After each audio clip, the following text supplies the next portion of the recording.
Hello. It's not Friday. It's not a live chalky chat. I tell you what I wanted to do was just really quickly. I just finished a collection of chocolates, so I've kind of tapped everything out. What I wanted to show was just like after you finish like tapping everything out. This really relates to like going into Christmas and doing the production. So I've got a load of moulds that I've turned out all the chocolates. I've literally done those. I've boxed all the chocolates up. All the chocolates are there, kind of all ready to go. One of the big questions, you like those? They're a bit shiny, aren't they? So they're all ready to go. They're all boxed up. They're all done. Okay. What I wouldn't do is then, I know a lot. Just so many chocolatiers go and do this, and it's. I'm just going to show you something that you need to do. Some of you will probably know this anyway. This will save you hours and hours and hours of cleaning, or needless cleaning. When your moulds get into such a mess that you actually kind of need to go and give them a wash, you've then got to dry them. Then you've got to polish and dry each one and get all any watermarks and all those bits and pieces off. I've turned everything out, so we've only got we did 32 boxes like that. Okay, so it's 12 moulds. What I wouldn't do is send those to wash. I'm going to try and avoid touching the inside of any of these cavities, right? So that's all these moulds that I've turned out. All I would do, because these are going to go straight back on the shelf and they'll be ready to use again. What I'm trying not to do is touch, everything's retracted out and everything's turned out and there's nothing left in these cavities at all. So they are perfectly clean. I don't want to send them to washing up because that's just going to be an absolute mountain more work. All I'm going to do is just give them a really quick warm. Okay, we'll give them a warm. This is really straightforward, but this is a time saver for anybody. You only need to give it a warm, right? It's only enough just to melt that surface, just to melt this kind of surface chocolate that you get from capping. If I wipe that on there, okay, and I'm going to do the edges. And it seems, I mean, once you've cracked everything out, it seems like it's a lot of work to then say, right, well, I'm just going to go and clean all the moulds. But doing this, that is a lot less work. That is a lot less work than then taking it. So that one will just go back on the shelf. If I do have any where, I mean, it doesn't really happen to me, where I had any colour that was a little bit of colour that was left in the mould, all I would probably do is, again, I'm not going to send them to the wash up. I'm not going to go in and clean them, hot water, soapy water, all of it. I would just give the ones that need a little bit of a buff. If you do get butter underneath, you know, it's on your hands and you're spraying, right? So you can give the underneath there a clean. Again, we'll just give it, give it just a gentle warm. You're not heating it hot. I don't use a heat gun, it's too hot, right? All I want to do is just soften that chocolate that's on there. If everything has retracted out like it should do, your cavities will be lovely and clean. What you want to do is try and avoid getting your fingers into the actual cavities. If you get a little bit of chocolate where you're wiping it that does go in, just get those off. But we're like almost immediately back to a nice clean brand new mould. So again, I'll just go back up on the shelf. Spending a minute or so on each one of these. So they do get messy. I mean, these chefs that turn it out in the moulds like it came out of the factory, like I call BS. You do get chocolate on it. When you're capping, that there, when I was capping I didn't go fast enough, or I was at an angle, so it all goes over the edge. It's fine, it's cool, it happens, it's not the end of the world, right? If we just give that a really just a gentle warm. I don't want to melt that chocolate so it's dripping, because it will end all up back in the cavities, okay? So the reason I'm doing this on the live is I'm going to post this so that people can find it and I can get this onto YouTube as well, right? So that chocolate down the edge there will literally just wipe off, look, okay? And then we're kind of back to a new mould. This will save you, and you can do this the next day, right? This will save you an absolute mountain of work. So when we talk about working clean, it's okay to make mess. Not a problem. It's not a problem to make mess. Not a problem at all. What you don't want to do, you keep taking these to the wash up, you're actually creating more mess for yourself. So you've got to stack these by the sink, use a mountain of washing up liquid, hot water, all the rest of it, okay? All you want to do is just give them a real quick muff. I've got some butter on the bottom of that one, which is underneath, but if you've tempered your cocoa butter properly, and you've shelled properly and it's all retracted, okay, because these are the ones I showed these on the live last night and I was a bit worried that the room was warm, okay, and they have all, you can see the shine on those, they've all retracted nicely. 30 seconds to a minute for each mould, okay. See, the chocolate on the edge there, it's not a problem, it's truly not a problem. Don't heat the mould so much though that you have to that the chocolate starts dripping, right? Just a gentle warm, and this is on the lowest setting, right? So just a tiny little bit warm, okay? Tiny little bit warm, just enough to soften it. I'm not that messy, and I know some people are, okay? Not a problem. Even if you get chocolate all underneath there, it will wipe off, okay? What's important is if you've tempered your cocoa butter properly, okay? If you've tempered your cocoa butter properly, there's some chocolate in that one there, okay? So I just wipe those out, okay? I've tempered your cocoa butter properly and it crystallises, and then we shell properly and it's properly tempered chocolate and it retracts, okay? It should leave the inside of your mould absolutely spotlessly clean, okay? So that's 6 moulds, and that's 6 moulds that I've done. Again, look, the chocolate on the side. I get a bit messy when I'm capping. Not too bad, but it's not. You can get rid of it, right? What you don't need to do is just keep taking them to the wash up, right? Because you'll scratch your moulds eventually, you know, or they'll get damaged. Some of these I've had 4 or 5 years.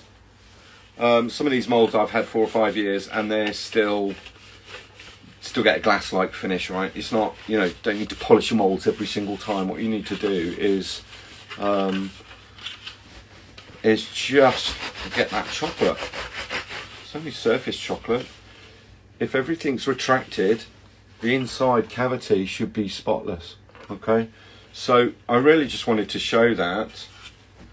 So I'm going to post that. I've done a picture of it, so I'm going to post that so I can get that on the page so people can find it, because I think along with Chocky Chat, and all I've used is those, which I guarantee they're a little bit cheaper than a sink full of hot water, a load of those to polish all the moulds out again. You just need to be conscious that when you're working, it's not a problem to make mess. It's not a problem. It's not a problem making mess. It happens.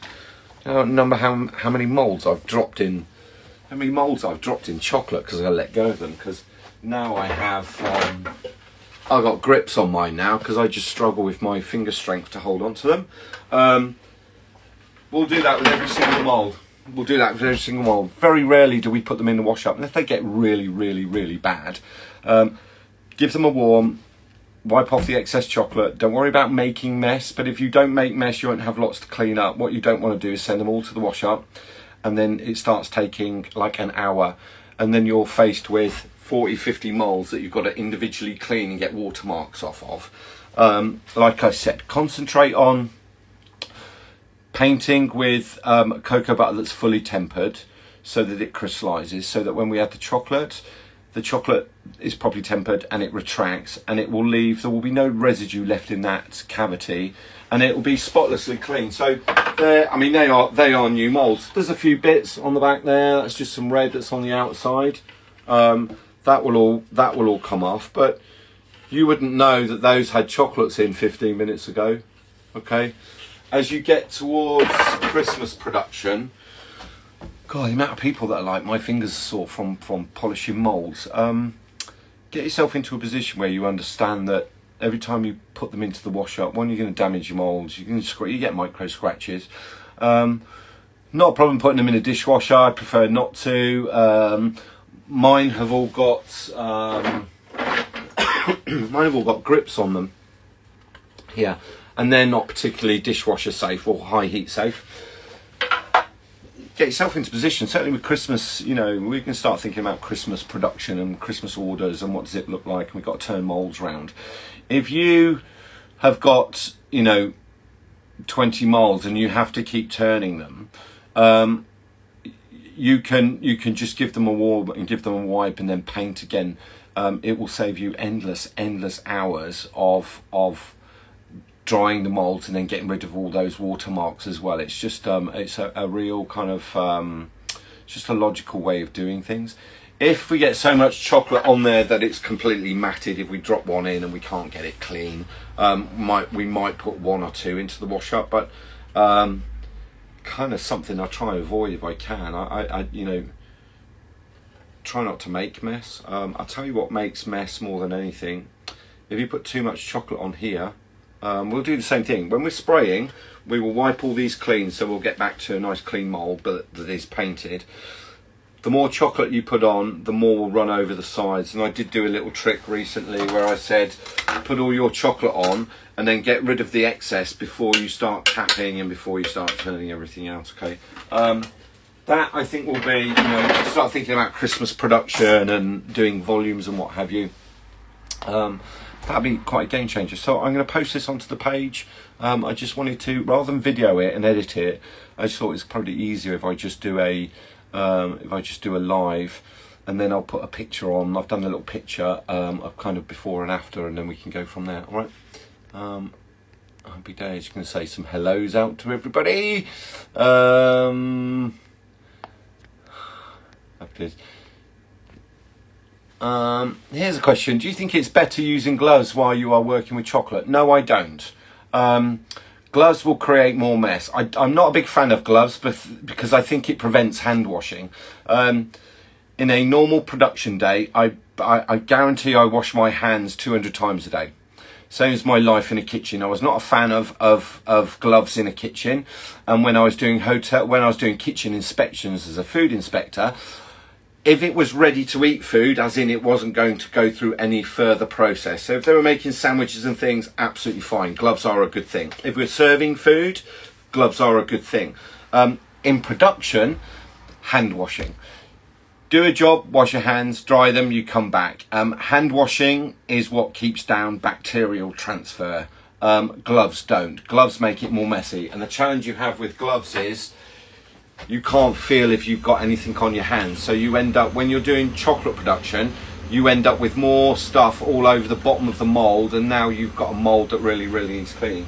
Obviously, with gloves, there's legislation, and different health enforcement have different ideas, and it's arguable. I think there are times when you should wear gloves. I don't wear gloves if I'm piping fillings. I just can't seem to get any control. The piping bag is slipping because the gloves aren't tight. We got different gloves that we use. We've got like the latex ones and then vinyl ones. Okay, these black ones fit tight to the knees. Depends what we're doing. Not a huge fan of gloves. I think I would rather see hand washing 200 times a shift than somebody using endless number of gloves, because I just don't think, you know, even if you're wearing gloves, you still need to do hand washing, right? So one doesn't solve the other. So great boxes, can you tell us where you find them? It's a local company here in the UK called Meridian Packaging. We're about to change packaging. We're having some products made, so please do a praline from Sweden. Oh, that would take me away. Art and chocolate, I definitely get more messy than that. Linda, we'll have a chat about that one. Is there any other questions? You're welcome. If there's no other questions, I'm going to get away and I will post this one. Say, we were supposed to be on holiday. We're not on holiday. I'm a business owner. I don't go on holiday. We take breaks. Holidays are a different thing. Holidays are for employees, right? So there's my chocolates. I'll post this on. I'll put this on YouTube a little bit later. But I just wanted to show that while we were doing it. That was the last 6. That was the very last 6 moulds, and it takes 6 minutes just to kind of give them. Just takes 6 minutes just to give them a quick buff rather than to put them in the wash up. Oh, Sophia So Sassy's asking a question here. Which chocolate is best for pistachio? in my opinion, I get asked this question a lot actually, and I know Sophia got asked this on her page. The best chocolate for pistachio, in my opinion, is a low milk chocolate. So 40, 45, 46, 47, 48% milk chocolate. Dark chocolate's too strong and it would overpower pistachio, in my opinion. Pistachio shouldn't be sweet. Pistachio should be slightly salty if you want the flavour from it. If we get too much sugar into pistachio paste, you end up losing that kind of earthy flavour from pistachio. So the pistachio filling we would leave as fairly savoury, and then the chocolate I would use is, I would kind of use, you know, between 40 and 45% cocoa mass milk chocolate, something that's a little bit caramelised like the Bahib, or I dare say I would use a caramelised chocolate with it. What I wouldn't do is use white chocolate because it's too sweet, and I wouldn't use dark chocolate because it would just kind of kill any flavour that's in the pistachio. So where would you recommend getting my packaging? I'm a very small business. Where are you? Books by Zainab. If you're in the UK, Meridian Packaging, they do it. I think Keeling do some stuff. I think Home Chocolate Factory do some packaging. It's difficult. Buying packaging in small amounts is a challenge. We used to get it from Meridian. We now get it from the main source, but we have to kind of buy 7,000 or 8,000 at a time. So small amounts, you're better off to just do a little Google local search. You know, 12 box packaging, right? So I'd go from there. Gemma Chocolates, you're welcome. You're in Canada.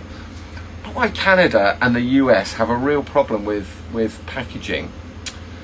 There is a business opportunity there if you're in the US or Canada to do chocolate packaging, because it just seems to be a real pain for those two countries. I think a lot of people have stuff made and have it shipped in. All right, I think that might be the option. So have it made in China and have it shipped in for you. So okay, I'm going to get away. I'm going to post this. I wasn't going to answer any questions, but it's Chocky Chat Crew, so why wouldn't I answer questions? I'm going to post this and I will catch you all next Friday, I hope. Have a good one.